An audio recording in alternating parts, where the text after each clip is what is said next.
स्थान श्री कृष्ण जी का मथुरा में शाही महल। ऊपर छत पर कृष्ण जी अपने चचेरे भाई उद्धव जी के साथ बैठे दिखाई पड़ते हैं। उद्धव जी देखने में कृष्ण जी के ही समान हैं, परंतु कृष्ण जी से उम्र में थोड़े बड़े हैं। बृहस्पति जी के शिष्य होने के नाते उद्धव जी ब्रह्म ज्ञान तथा तत्व ज्ञान के महापंडित हैं। उन्हें विश्वास है कि ईश्वर को ज्ञान और योग के द्वारा ही प्राप्त किया जा सकता है। उद्धव जी को यह पता है कि श्री कृष्ण जी कोई साधारण ज्ञान वाले नहीं, वे स्वयं महाप्रभु हैं। निराकार ब्रह्म को मानने वाले उद्धव जी को साकार स्वरूप श्री कृष्ण में कोई दिलचस्पी नहीं। इन्हीं बातों को ध्यान में रखते हुए श्री कृष्ण जी उद्धव जी को वृंदावन भेजना चाहते हैं। श्री कृष्ण, उद्धव भैया, एक कार्य आन पड़ी है जिसका निष्पादन होना जरूरी है। उस कार्य का निष्पादन आपकी सहायता बिना असंभव सा दिखता है। उद्धव, प्रभु, यह आप क्या कह रहे हैं? दुनिया आपकी सहायता की चाहत रखती है और आप मेरी सहायता की बात करते हैं। श्री कृष्ण, उद्धव भैया, बात ही कुछ ऐसी है। वृंदावन से आते समय ब्रजवासियों को दिलासा दिया था, बस मैं 3 दिन में लौट कर आ रहा हूं। अब तो मथुरा आए 3 वर्ष से अधिक हो गए। भैया, यहाँ के राजकाज में इस तरह उलझ गया हूं कि तुरंत वृंदावन लौटना दुर्लभ सा जान पड़ता है।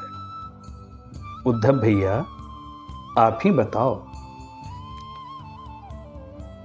विरह की आग में जलकर कभी किसी ने महाप्रभु का दर्शन किया है क्या?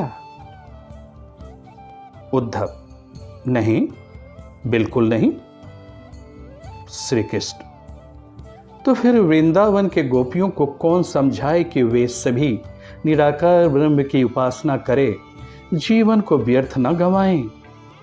उद्धव, यह तो आपने ठीक ही सोचा है। उस परमेश्वर का दर्शन तो ज्ञान और योग साधना से ही संभव है। कृष्ण, उद्धव भैया, आपके गुरु स्वयं बृहस्पति जी महाराज हैं। उनकी कृपा आप पर सदा बनी रहती है। इस नाते मुझे लगता है कि आपसे अच्छा और कोई गोपियों को ज्ञान की बातें नहीं समझा सकता। उद्धव, प्रभु, अगर आपने ऐसा सोचा है तो ठीक ही सोचा है। मैं अवश्य ही गोपियों को प्रेम के दलदल से बाहर निकालकर ज्ञान के रास्ते पर चलने को बाध्य कर दूंगा। कृष्ण, आपसे यही उम्मीद है उद्धव भैया।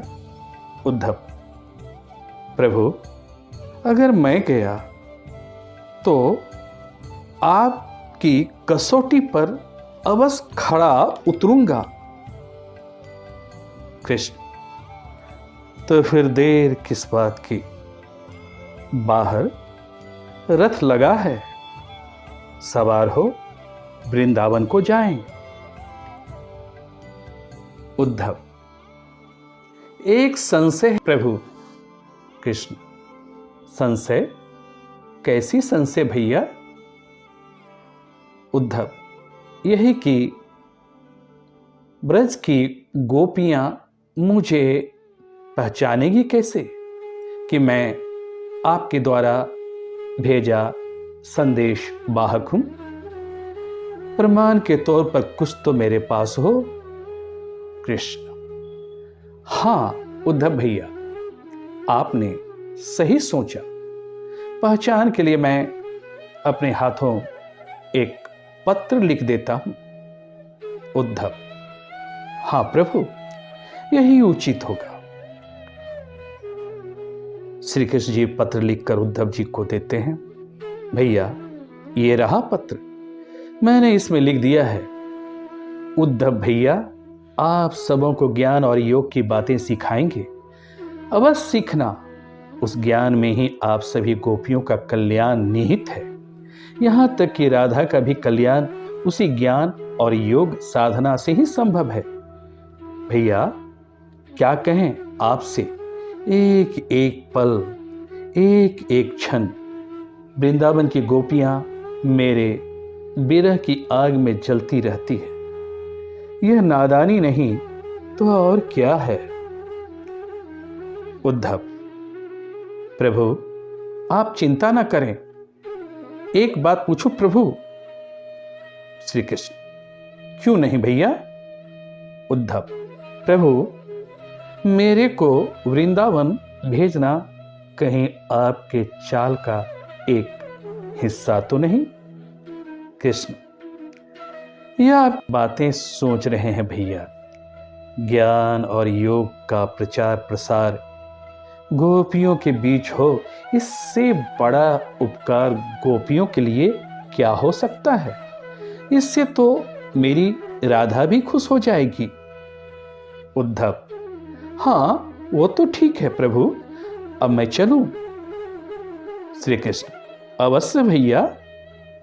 श्री कृष्ण जी उद्धव जी को बाहर खड़ा रथ तक छोड़ने आते हैं। रथ पर सवार उद्धव जी अति गौरवान्वित दिखाई पड़ते हैं। रथ अपने गंतव्य स्थान के लिए चल पड़ता है। कुछ देर बाद वृंदावन का भूभाग दृष्टिगोचर होता है। गोपियां दूर से ही कृष्ण के रथ को पहचान लेती है। सभी गोपियां रथ की ओर दौड़ती हैं। गोपियां: मेरा कान्हा आ गया, मेरा कान्हा आ गया, एकाएक ठिठक कर खड़ी हो जाती है।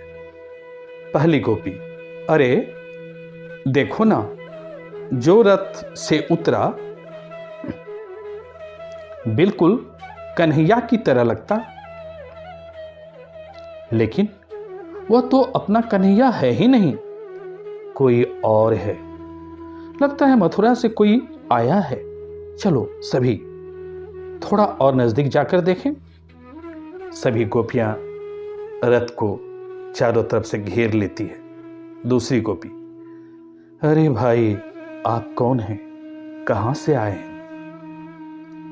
उद्धव: मेरा नाम उद्धव है, गुरु बृहस्पति का शिष्य। मैं मथुरा से आया हूं, प्रभु कृष्ण का भेजा संदेश वाहक।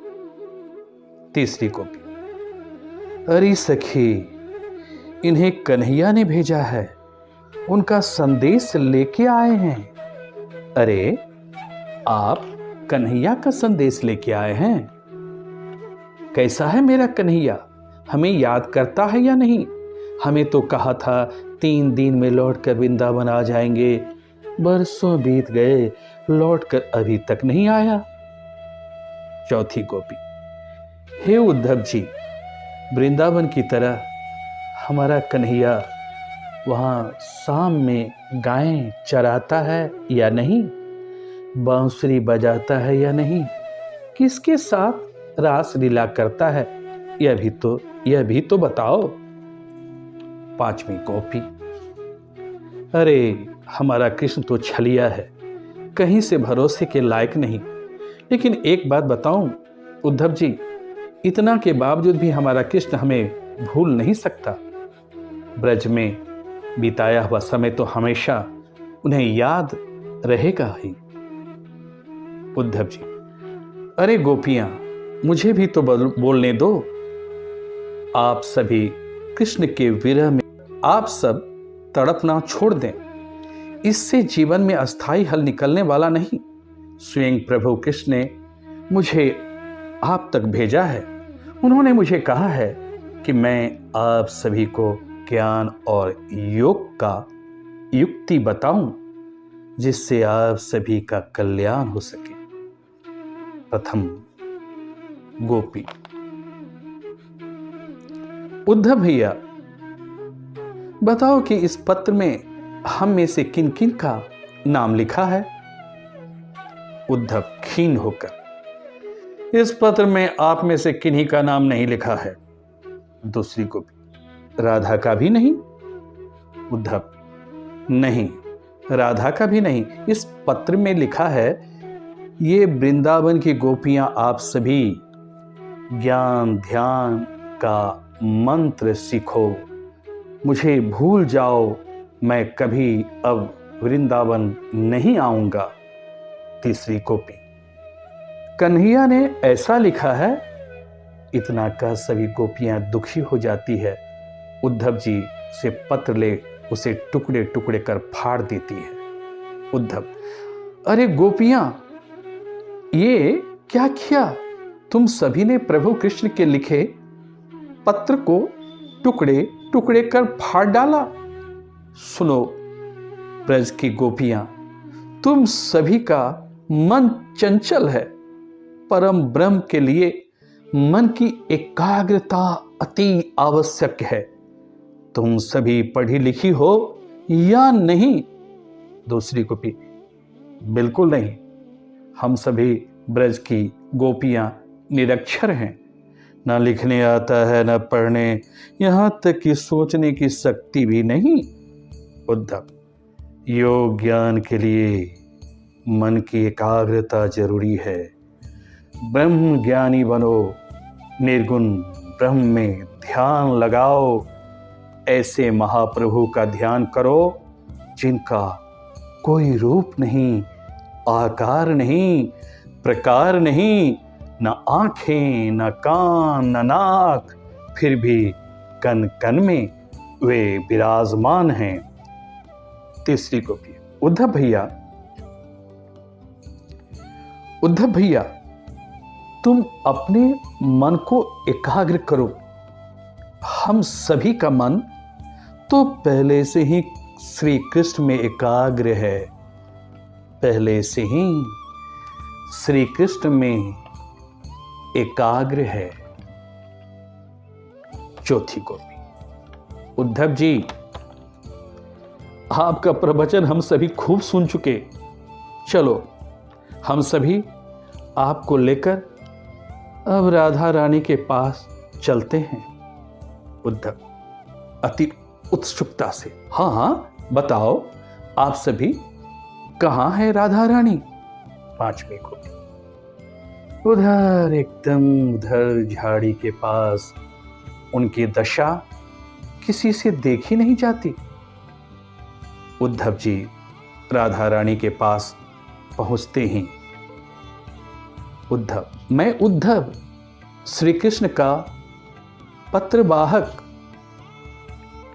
राधा, हे उद्धव भैया, कहाँ है वह पत्र जिसे कन्हैया ने अपने कोमल हाथों से लिखा है? मैं अपने हाथों से उस पत्र को स्पर्श करना चाहती हूं। उद्धव, आपके सभी सहेलियों ने पत्र फाड़ दिए। राधा, क्या उस पत्र में मेरा नाम नहीं लिखा था? उद्धव, किन्हीं का नाम नहीं था। राधा, तो फिर वह पत्र ही कैसी जिसमें किन्हीं का नाम ना हो? उद्धव, उस पत्र को स्वयं प्रभु कृष्ण ने लिखा था, बिना नाम। उन्होंने मुझे बुलाकर कहा, मैं वृंदावन आऊं।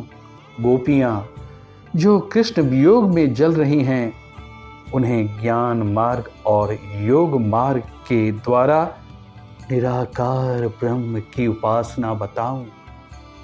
राधा रानी, मैं आपसे क्या कहूं? किसी के वियोग में जलना कहाँ की बुद्धिमानी है? राधा, उद्धव भैया, जो आपने ज्ञान की बातें मुझे सुनाई, अरे भैया, मैं कहना चाहती हूं, जो अपने को ज्ञानी तथा दूसरों को अज्ञानी समझता हो, ऐसे व्यक्ति ही अहंकारी कहलाते हैं। उद्धव, मेरा मतलब दूसरा है। प्रभु ने तो मुझे परम ज्ञान का रास्ता बताने को भेजा है। राधा रानी, इसी में आप सबों की भलाई है। राधा, उद्धव भैया, अभी आप जहां हैं यह प्रेम नगरी है, जरा संभल कर, कहीं ब्रज बलाओं की विरह अग्नि में आपके ज्ञान की पोथी जलकर खाक ना हो जाए। उद्धव, ऐसा ना कहे राधा रानी। राधा, हे उद्धव जी, आप हमें निर्गुण निराकार भक्ति सिखाने को आए हैं ना? उद्धव, हाँ बिल्कुल। अब आप समझ गई मेरे आने का उद्देश्य क्या है, आप समझ गई। राधा, लेकिन उद्धव भैया, आप अपने जीवन में कुछ नहीं समझ पाए। उद्धव, क्या क्या क्या मतलब? राधा, मेरा कृष्ण जब से गए, वृंदावन की कुंज गलियां वीरान सी हो गई है। वनों में चिड़िया का चहचहाना, उसका फुदकना देखे बरसों हो गए। मेरा कान्हा तो बचपन से ही चोर है, पहले माखन चोर, अब चित चोर। हाँ भैया, अब चित चोर। उद्धव, इसलिए तो कहता हूं आप सभी निर्गुण भक्ति का उपासना करें। राधा, उद्धव भैया, मिठाइयां जब तक चाशनी में नहीं डुबोया जाता, मिठाइयां नहीं कहलाता। वह ज्ञान नहीं जिसे प्रेम की चाशनी में नहीं डुबोया गया हो।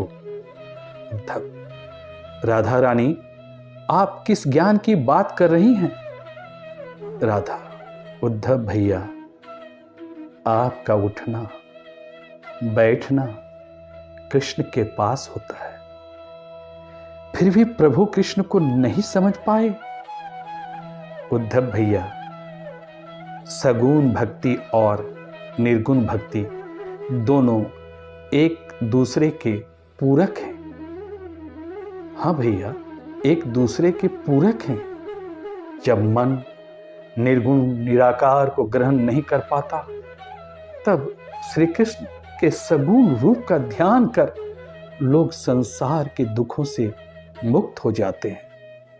हे उद्धव भैया, बिना प्रेम कृष्ण भक्ति नहीं होती। हे उद्धव भैया, आपके मथुरा वाले कृष्ण दूसरे होंगे। हमारा कृष्ण तो हमेशा हमारे साथ रहता है। उद्धव, यह कैसे हो सकता है? वे तो मथुरा में हैं। राधा, देखना चाहेंगे तो देखिए, हमारा कृष्ण हमारे साथ है या नहीं। तभी श्री कृष्ण जी राधा के बगल में प्रकट होते हैं। उद्धव जी का माथा चकराने लगता है। अचंभित उद्धव श्री कृष्ण जी का चरण सहलाते हुए पूछते हैं, प्रभु प्रभु, आप यहां या मथुरा में? श्री कृष्ण, मैं हर जगह हूं, मैं कहां नहीं हूं। मेरा भक्त जहां मुझे खोजता है, मैं वहीं मिल जाता हूं। मैं कण कण में हूं। उद्धव जी धीरे धीरे श्री कृष्ण जी के चरण रज को माथे पर लगाते हुए और इसके बाद राधा जी के चरण रज को माथे पर लगाते हैं। फिर श्री कृष्ण से, प्रभु, मैं अज्ञानी हूं, भटका हुआ पथिक हूं, मुझे माफ कर दें प्रभु, मुझे माफ कर दें। अज्ञान बस समझ नहीं पाया आपको। प्रभु, सचमुच मैं अज्ञानी हूं। राधा से, राधा रानी, आप धन्य हैं, आप धन्य हैं राधा रानी। प्रभु कृष्ण का अगाध प्रेम आपको मिलता रहे, आपको मिलता रहे। धन्य है राधा रानी जो इस तरह प्रभु का प्रेम आपको मिला भी। राधा, हे उद्धव जी, मथुरा में आपने श्री कृष्ण को नहीं पहचाना।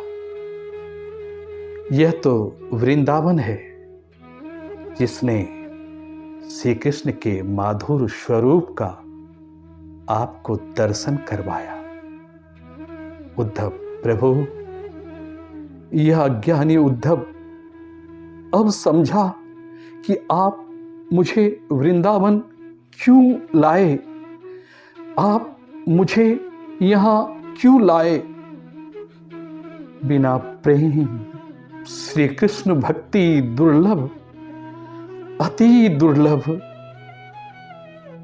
अति दुर्लभ। प्रभु, प्रभु मुझे माफ कर दें प्रभु।